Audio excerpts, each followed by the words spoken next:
Hi everyone, welcome back to the channel. आज हम exercise 1.2 के एग्जाम्पल 5 और 6 सॉल्व करने वाले हैं। एग्जाम्पल 5 है √3 एक अपरिमेय संख्या है। हमें प्रूफ करना है कि √3 एक अपरिमेय संख्या है। तो इसको सॉल्व करते हैं। हल जो √3 है इसको हम सबसे पहले क्या मानेंगे, एक परिमेय संख्या मानेंगे। ठीक है, माना √3 एक परिमेय संख्या है। ठीक है, एक परिमेय संख्या है। तो हम इसको कैसे लिखेंगे, √3 equal to a upon B, क्योंकि ये क्या है, परिमेय संख्या है और परिमेय संख्या हमेशा p अपॉन q के फॉर्म में रहती है, इसलिए हमने इसको क्या लिख दिया, a अपॉन बी लिख दिया। उसके बाद हम कॉमा लगा के लिखेंगे, जहां पूर्णांक a व b सह अभाज्य संख्याएं हैं।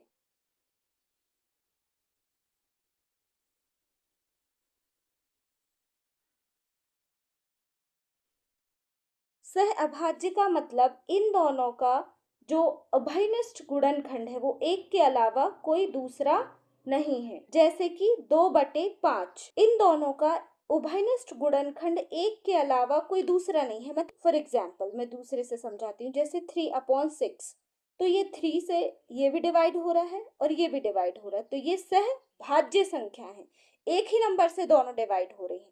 पर 2/5 सह अभाज्य है, मतलब एक नंबर से दोनों डिवाइड नहीं हो सकती। ये 2 से डिवाइड होगी और ये 5 से डिवाइड होगी, दोनों अलग अलग नंबर से डिवाइड होंगी।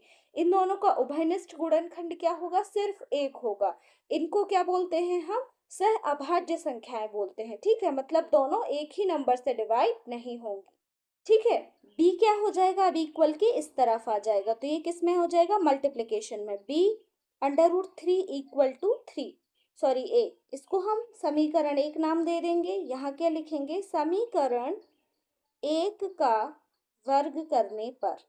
ठीक है, वर्ग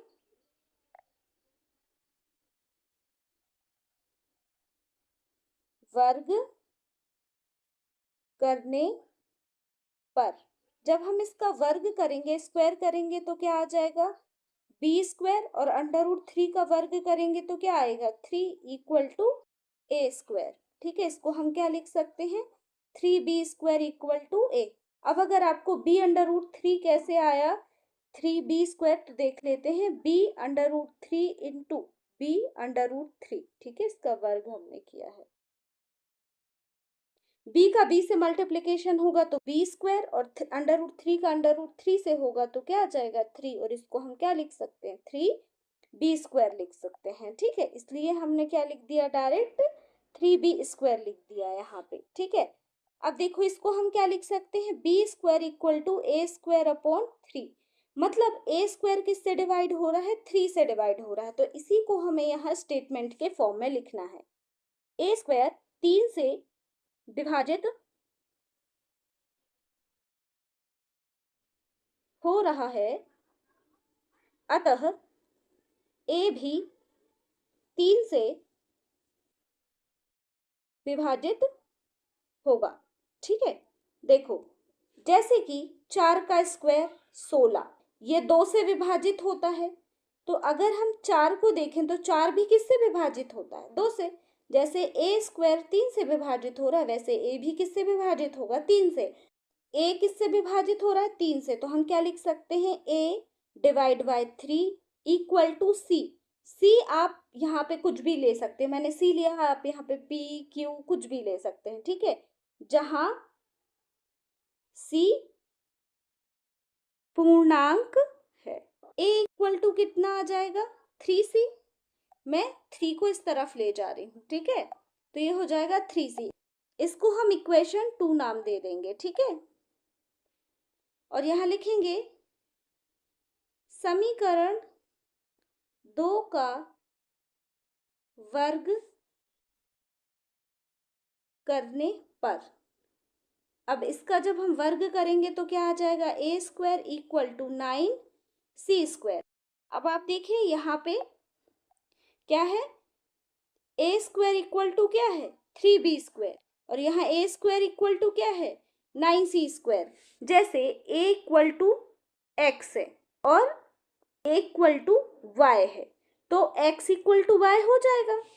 वैसे ही ए स्क्वायर इक्वल टू क्या है 3b², तो हम इसको ये लिख सकते हैं 3b² इक्वल टू 9c²। यहाँ 3 1 सा 3, 3 3 सा 9, ये क्या हो जाएंगे, कट हो जाएंगे आपस में, तो हम इसको क्या लिख सकते हैं b² इक्वल टू 3c²। अगर हम 3 को इस तरफ लेकर आते हैं इक्वल के इस तरफ, ठीक है, तो हम क्या लिख सकते हैं c² इक्वल टू b²/3। मतलब b किससे डिवाइड हो रहा है 3 से, जैसे यहाँ पर a किससे डिवाइड हो रहा था 3 से, a² किससे डिवाइड हो रहा था 3 से, वैसे ही यहाँ पे b² किससे डिवाइड हो रहा है 3 से। तो यहाँ पर भी हम सेम चीज लिख सकते हैं, b² 3 से विभाजित हो रहा है, अतः b भी 3 से विभाजित होगा। मतलब a भी 3 से विभाजित हो रहा है और b भी किससे विभाजित हो रहा है 3 से, मतलब दोनों का उभयनिष्ठ गुणनखंड क्या है 3 है। तो हम यहाँ लिखेंगे अतः a व b का कम से कम एक उभयनिष्ठ गुणनखंड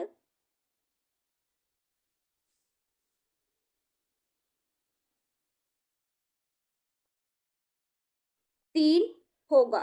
मतलब a और b का कम से कम एक उभयनिष्ठ गुणनखंड क्या होगा 3 होगा। ठीक है, अब देखो यहाँ पे हमने क्या लिखा था, जब हमने a और b लिखा था अपॉन में, तो क्या लिखा था a व b सह अभाज्य संख्या है। मतलब a और b का एक के अलावा कोई दूसरा गुणनखंड नहीं होगा। पर जब हम आगे क्वेश्चन सॉल्व करते हैं तो हम देखते हैं कि a और b का उभयनिष्ठ गुणनखंड क्या है 3 भी है।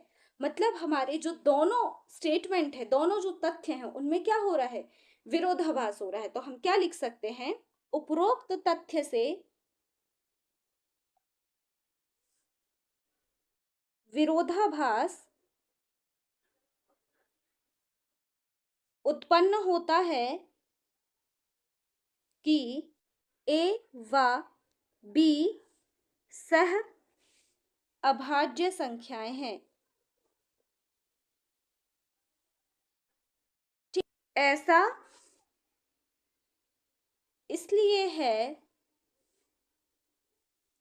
क्योंकि हमने त्रुटिपूर्ण कल्पना की थी।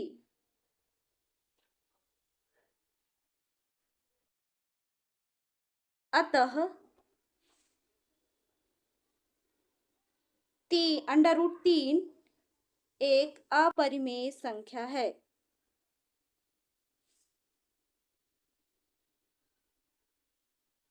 ठीक है, आया समझ में।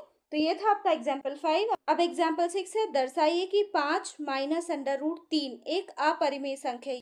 यहाँ पर भी हम सेम चीज इसको क्या मानेंगे a/b। ठीक है, माना 5 - √3 एक परिमेय संख्या है।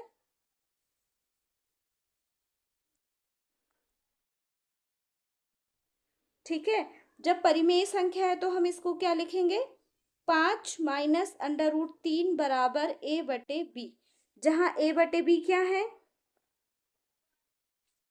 पूर्णांक है और b 0 के बराबर नहीं है। ठीक है, ये सब आपको ब्रैकेट में लिखना है। अब √3 को अलग रखेंगे क्योंकि ये क्या है एक अपरिमेय संख्या, तो हम इसको बराबर के इस तरफ ले जाएंगे और b को इस तरफ लेकर आएंगे। ठीक है, तो हमारा आंसर क्या होगा 5 - a/b बराबर √3।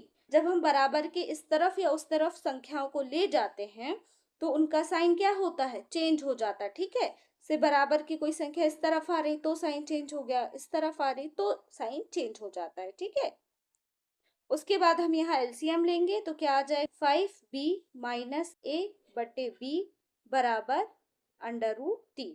ठीक है, अब ये क्या है, रैशनल नंबर है, ये किस में है, p बटे q में है, और यहाँ हमने लिखा है b 0 के बराबर नहीं है और a और b क्या है, पूर्णांक है। ये क्या हो गई, मतलब परिमेय संख्या हो गई। ठीक है, परिमेय संख्या हो गई। और हमें पता है √3 क्या है, अपरिमेय संख्या है। क्या है, अपरिमेय संख्या। तो हम यहाँ क्या लिख देंगे, हम जानते हैं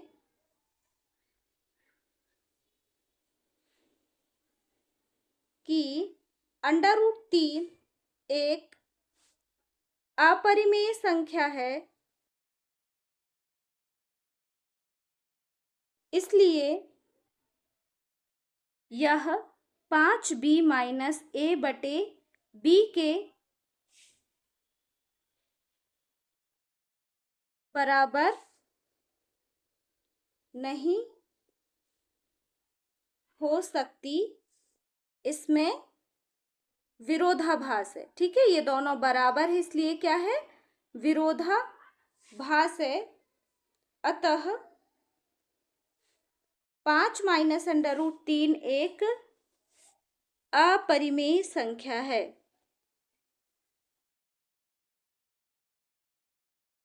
तो ये थे हमारे एग्जाम्पल 5 और 6। अगर आपको वीडियो पसंद आया हो तो अपने दोस्तों के साथ शेयर करिए और चैनल को सब्सक्राइब करना मत भूलिए। Thank you for watching.